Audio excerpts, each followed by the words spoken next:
6장 찬송입니다.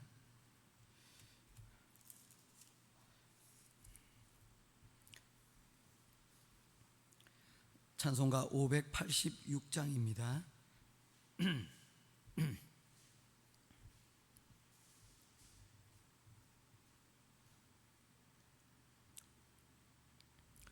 어느 민족 누구게나 결단할 때 있나니 참과 거짓 싸울 때에 어느 편에 설 건가. 주가 주신 새 목표가 우리 앞에 보이니 빛과 어둠 사이에서 선택하며 살리라. 고상하고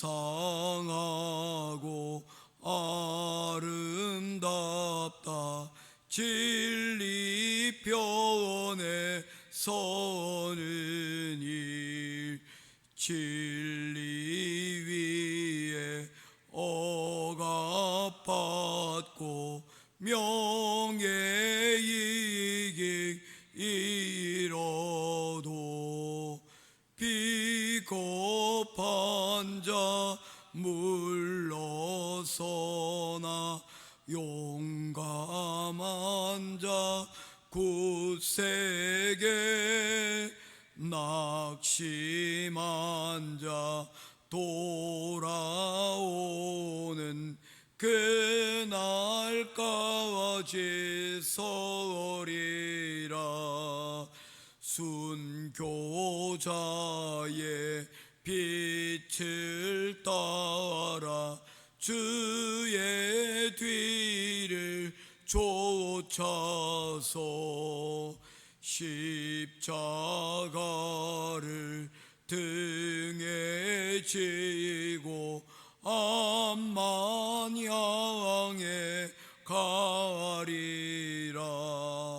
새 시대는 새 사명을 우리에게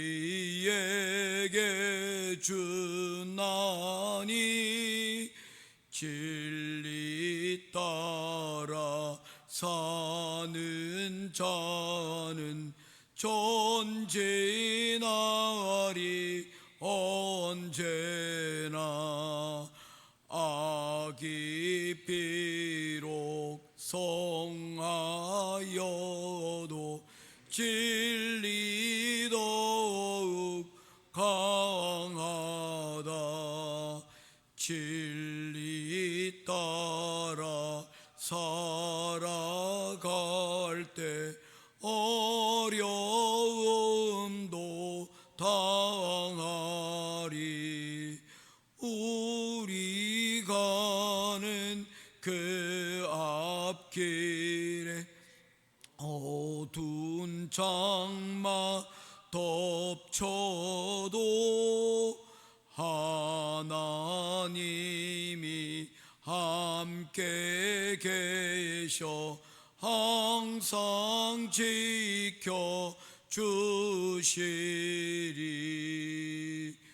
아멘.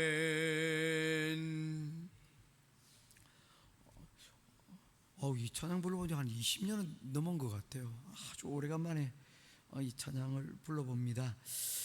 우리 아침에 찾으실 하나님의 말씀은 창세기 19장 말씀입니다. 23절로부터 마지막 38절까지 말씀 보도록 하겠습니다. 22절, 23절부터입니다. 한 절씩 교독하며 보겠습니다. 롯이 소알에 들어갈 때에 해가 돋았더라.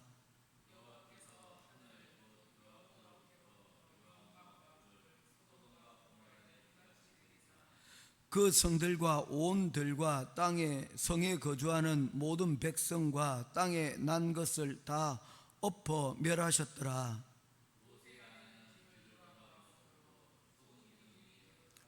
아브라함이 그 아침에 일찍이 일어나 여호와 앞에 서 있던 곳에 이르러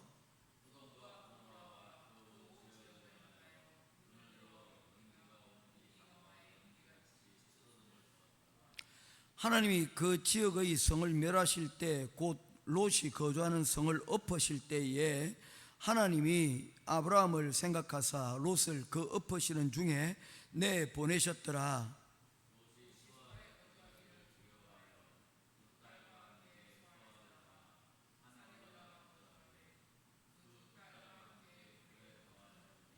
두 큰 딸이 작은 딸에게 이르되 우리 아버지는 늙으셨고 온 세상이 도리를 따라 우리의 배필될 사람이 이 땅에서는 없으니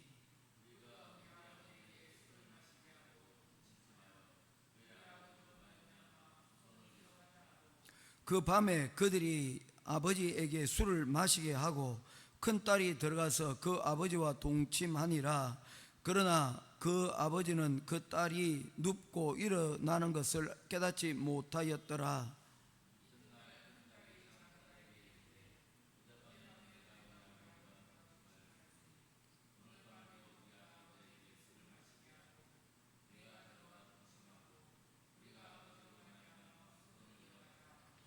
그 밤에도 그들이 아버지에게 술을 마시게 하고 작은 딸이 일어나 아버지와 동침하니라. 그러나 아버지는 그 딸이 눕고 일어나는 것을 깨닫지 못하였더라. 큰 딸은 아들을 낳아 이름을 모압이라 하였으니 오늘날 모압의 족상이요.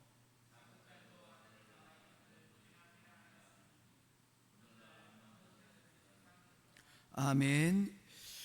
계속해서 소돔과 고모라 땅에 일어난 심판에 대해서 말씀을 살펴보도록 하겠습니다.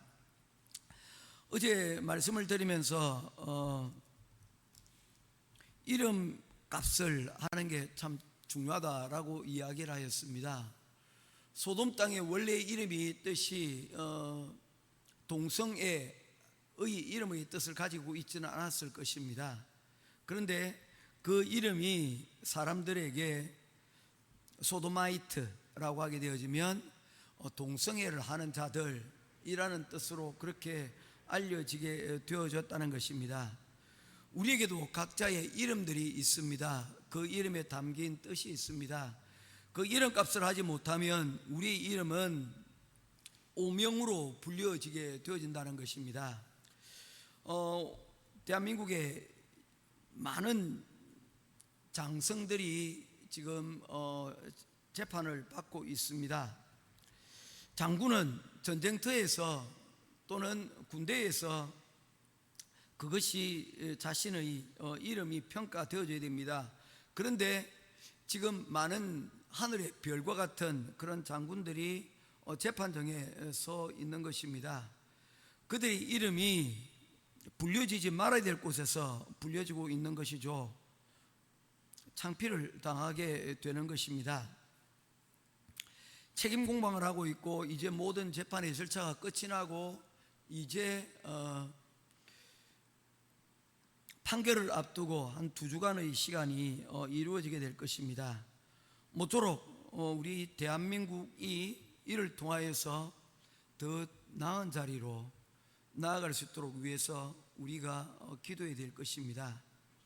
대한민국이라는 그 이름이 오명이 되지 아니하도록 하는 노력들이 필요하다는 것입니다. 그리고 정말로 짧은 기간 가운데 탄핵의 일들이 3번이나 반복되었지 않습니까? 이제 이 역사를 끊어내야 됩니다. 우리가 그동안 수차례 많은 우리 민주주의를 우리가 실천해 나가면서 우리가 많은 시행착오를 겪으면서 여기까지 나오지 않았습니까? 그 가운데서 우리가 민주주의가 이만큼 자리 잡고 그리고 대한민국은 성장해 왔습니다. 이제는 그 성장하는 가운데 또한 여러 가지 어려움들, 문제점들이 있어서 이런 수차례의 계엄의 일들을 우리가 계엄이 아니죠, 이 탄핵의 과정들을 국민이 뽑았으니 국민이 또한 그것에 대하여서 세우기도 하고 내릴 수도 있다는 그런 메시지를 전하지 않았습니까? 그런데 이제는 이것 또한 이제는 신중하게 결정하고 이런 일이 또다시 반복되지 않기를 우리가 기도하고 또 우리가 그렇게 해야 된다는 것을 오늘 이 일들을 통해서 우리에게 보여주고 있는 것입니다. 타산지석이라고 하지 않았습니까? 반면교사라고 얘기를 하지 않습니까? 우리의 이런 어려움들이 이 어려움으로 끝이 나면 남는 것이 없습니다. 그래 되면 모두에게 다 손해입니다. 이것을 통해서 더 나은 밑거름으로 우리가 삼아서 나아가야 될 줄로 믿습니다. 그러기를 위해서 우리가 기도를 하고 또 하나님, 우리가 좀 더 신중하고 우리가 또한 이 일들에, 사람을 세우는 일들에 있어서 자칫 인기투표가 아닌 정말로 나라와 민족에 대하여서 정말 제대로 된 선택들을 할 수 있도록 우리가 기도하는 마음으로 이 모든 일을 임해야 되겠다라는 생각들을 다시 한 번 더 해보게 되는 것입니다. 자, 이 소돔은 다름 아닌 롯이 선택해서 간 곳입니다. 등을 떠밀어서 그가 그곳으로 보내어진 곳이 아니라는 것입니다. 그가 선택했고 그가 그곳을 기쁨으로 그곳으로 나아갔습니다. 그런데 그곳에 그를 기다리고 있었던 것은 무엇이었습니까? 다름 아닌 애굽 그 자체였다는 것입니다. 그가 바랬던 것은 그 땅이 애굽 같아서 좋았는데 그 애굽의 넉넉함과 그의 부유함들이 좋아서 그곳을 선택했는데 그 부유함과 그리고 그 넉넉함 가운데 함정이 있다는 것을 그는 미처 깨닫지 못했던 것입니다. 그가 깨닫지 못했던 그 함정이라는 것이 무엇이었습니까? 그곳에 하나님이 싫어하시는 그들의 부유 가운데 탐욕과 그리고 죄가 그 성 가운데 가득하였다는 것입니다. 그들은 그것을 조절하지 못하고 자신의 욕심들을 관리하지 못하였습니다. 그리하여서 그들은 그 탐욕 가운데 오늘 들려지는 것과 마찬가지로 하나님의 심판 가운데 임하게 된 것입니다. 하나님은 심판하기를 즐겨하시는 분이 아니십니다. 하나님께서 심판하실 때는 노아의 홍수 때와 같이 혹은 또 아브라함에게 가나안의 죄가 가득 찰 때까지 내가 그들을 너를 통하여서 이스라엘 자손을 통하여서 심판할 때까지 오래 참으시고 그리고 기다리시는 하나님이심을 성경은 계속해서 우리들에게 말씀하고 있습니다. 하나님께서는 심판하시기를 즐겨하시는 하나님이 아니시라는 거죠. 그런데 이 소돔과 고모라 땅은 이 죄악이 왕성하여 가득 차 하나님의 심판이 임하기 바로 직전에 이르는 그러한 도시였다라고 말씀을 하고 있는 것입니다. 그곳에 하나님께서는 이 롯의 알아볼 수 있도록 천사의 모습을 가지고 그곳에 보내어 주셔서 그들로 하여금 이 소돔 땅으로부터 벗어날 수 있도록 하나님께서 함께하여 주시는 것을 볼 수가 있습니다. 자, 29절 말씀 보도록 하겠습니다. 같이 보도록 하겠습니다. 시작. 하나님이 그 지역의 성을 멸하실 때에 곧 롯이 거주하는 성을 엎으실 때에 하나님이 아브라함을 생각하사 롯을 그 엎으시는 중에서 내보내셨더라. 하나님께서 심판하신다라고 얘기하실 때에 그 심판의 모습을 엎으신다라고 말씀을 하고 있습니다. 그리고 그 성에 하늘로부터 유황과 불로 말미암아 이 성이 무너지게 되는 것인데 이것이 자연적인 현상 가운데서 이 모든 일들이 이루어진 것이 아니라는 것입니다. 그래서 반복을 합니다. 그 일들을 누가 하였다는 것입니까? 하나님이라는 것을 강조를 하고 있는 거예요. 성경에서 같은 단어가 반복하여서 사용될 때는 그것을 강조하기 위한 강조유법입니다. 우리가 무엇인가를 얘기할 때, 강조하여서 얘기할 때 거듭 이야기를 하지 않습니까? 그것과 마찬가지로 이 일들이 자연적인 현상 가운데서 일어난 일이 아니라 이 모든 일이 하나님이 계획하시는 심판의 과정 가운데서 이루어진 일이라는 것입니다. 더 나아가 이 심판의 과정을 하늘에서 유황과 불비가 내려오는 이 상황을 어떻게 설명을 하고 계시느냐면 엎으셨더라 라고 얘기를 하는데, 이 엎으셨더라 라고 하는 이 단어가 사용되지는 곳이 있습니다. 바로 농사를 할 때입니다. 농사를 할 때 어떻게 합니까? 땅을 기경한다고 얘기하지 않습니까? 묵었던 땅들을 갈아엎는 그 과정들이 없는다라는 것입니다. 하나님의 심판이 이 소돔과 고모라 땅에 임하게 될 때 바로 이 땅을 갈아엎으시는 그러한 과정을 우리들에게 보여주고 있는 것입니다. 심판은 이와 같습니다. 위에 보여지는 그 모든 것들이 다 갈아엎어져서 보여지는 것들이 다 사라지는, 없어지는 그런 상황이 되어버리고 만다는 것입니다. 소돔과 고모라 땅은 사람들이 눈에 보기에 그 보이는 것으로, 눈에 보이는 것으로 사람들을 만족시키고 사람들을 현혹시키기에, 유혹하기에 충분한 곳이었습니다. 그러나 그 모든 것이 심판 때 다 갈아엎어져 버리고 말았다는 것입니다. 오늘 이것을 통하여서 우리에게 보여주는 것이 무엇입니까? 우리의 눈에 좋은 것들이 결코 그것이 하나님의 심판의 때에 그것이 남겨지지 못한다는 것을 말씀을 하고 있다는 것입니다. 그래서 하나님께서는 이 눈에 보이는 것들을 포기하고 그곳으로부터 속히 나올 것을 명령하셨습니다. 그런데 그곳으로부터 구해내야 될 많은 사람들이 있지 않습니까? 자신의 가장 가까운 가족조차도 이 롯의 이야기를 듣고는 어떻게 했습니까? 농담으로 여겼더라. 천사로부터 들려줬던 그 메시지를 그들이 가족에게 전하였지만 이 가족들 역시도 이 롯의 이야기를 제대로 알아듣지 못하고, 그리고 함께 나오지 못하였을 뿐만 아니라 자신의 아내는 그 눈에 보이는 것들을, 미련을 떨쳐버리지 못하고 뒤돌아서 보다가 결국에는 그곳에서 최후를 마치는 그런 과정들도 보게 되어지는 것입니다. 누가복음 17장 31절 32절입니다. 그날에 만일 사람이 지붕 위에 있고 그의 세간이 그 집안에 있으면 그것을 가지러 내려가지 말 것이요 밭에 있는 자도 그와 같이 뒤로 돌이키지 말 것이니라. 롯의 터를 생각하라. 롯의 터를 생각하라. 천사들은 나타나서 13절에 무엇을 말씀하였습니까? 이 성이 멸망할 때 절대로 뒤를 돌아보지 말 것을 말씀하고 있습니다. 이 성으로부터 속히 벗어날 것을 말씀하고 있는 것입니다.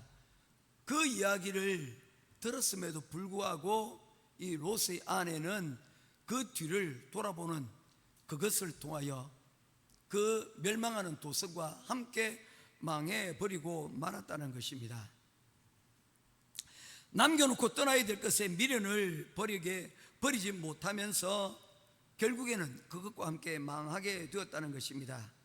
포기할 것을 과감하게 포기하지 못하면 어리석게 미련을 두다가 가장 소중한 것들, 생명을 놓치는 그런 우를 범하게 되는 것입니다.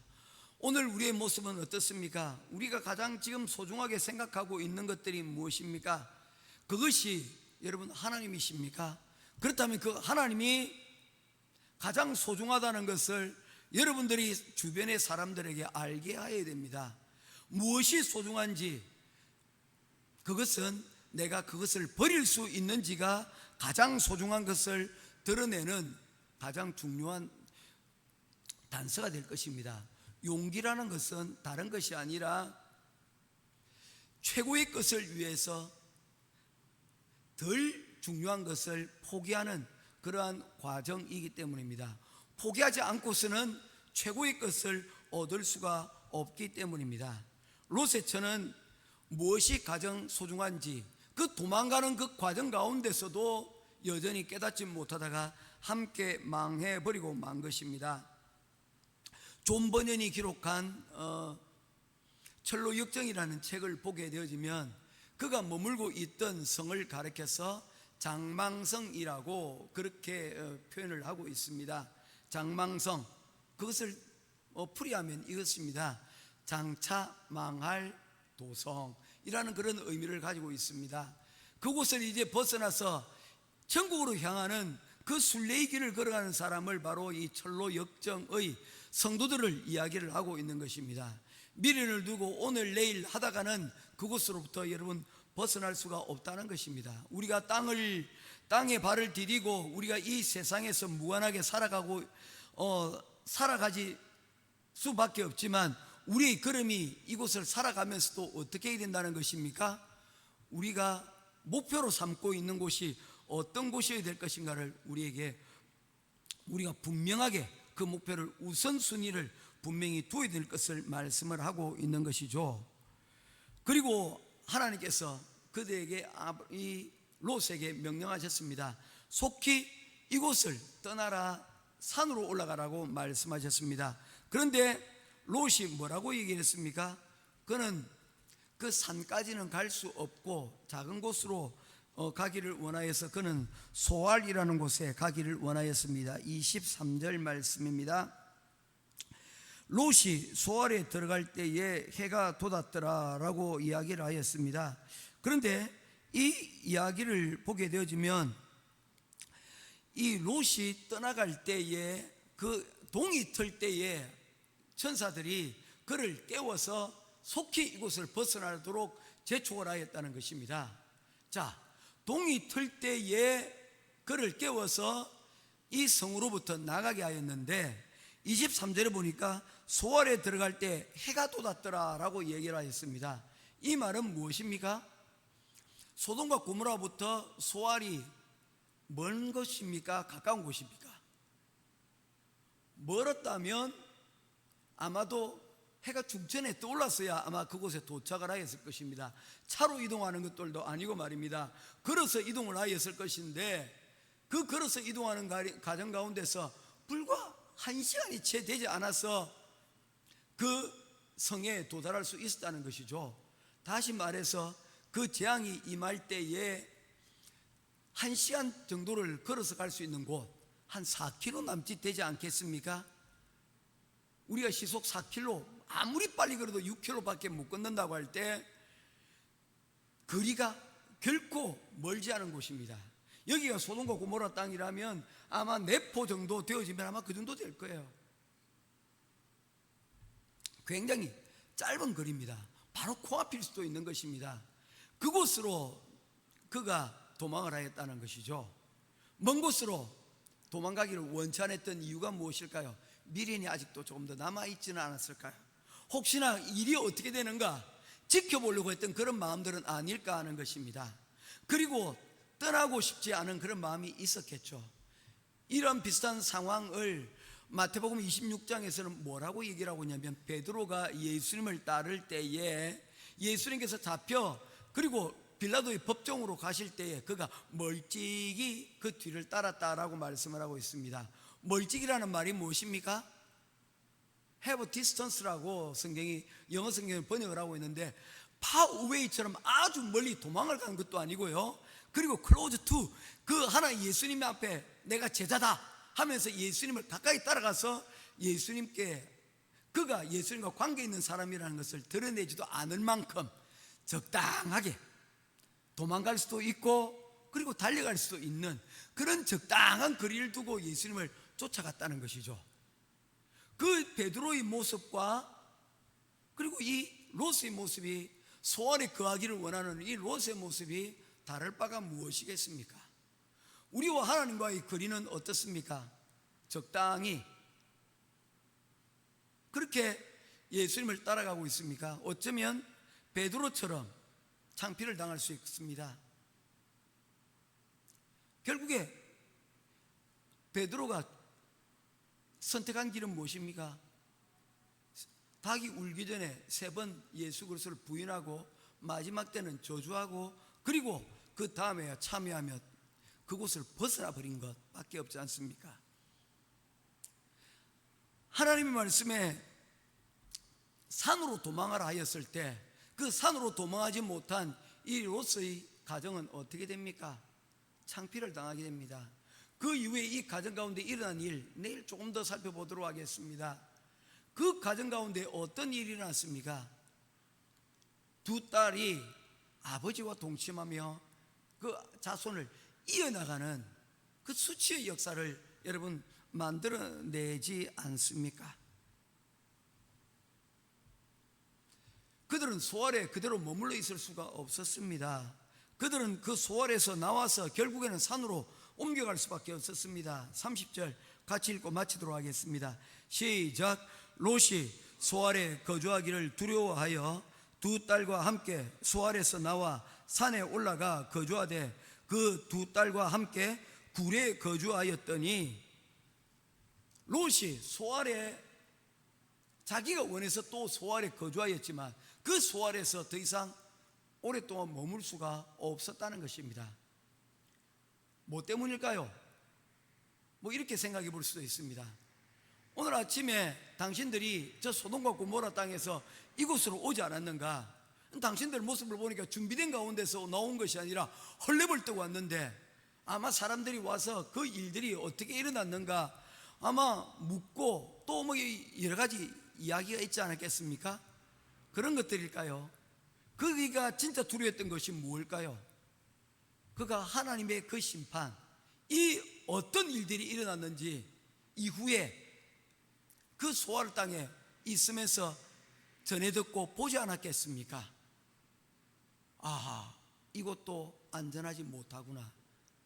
하나님께서 그에게 명령하신 그곳 바로 산으로 이제 순종하면 뒤늦게나마 그곳으로 올라가는 그런 모습들을 보게 되어집니다.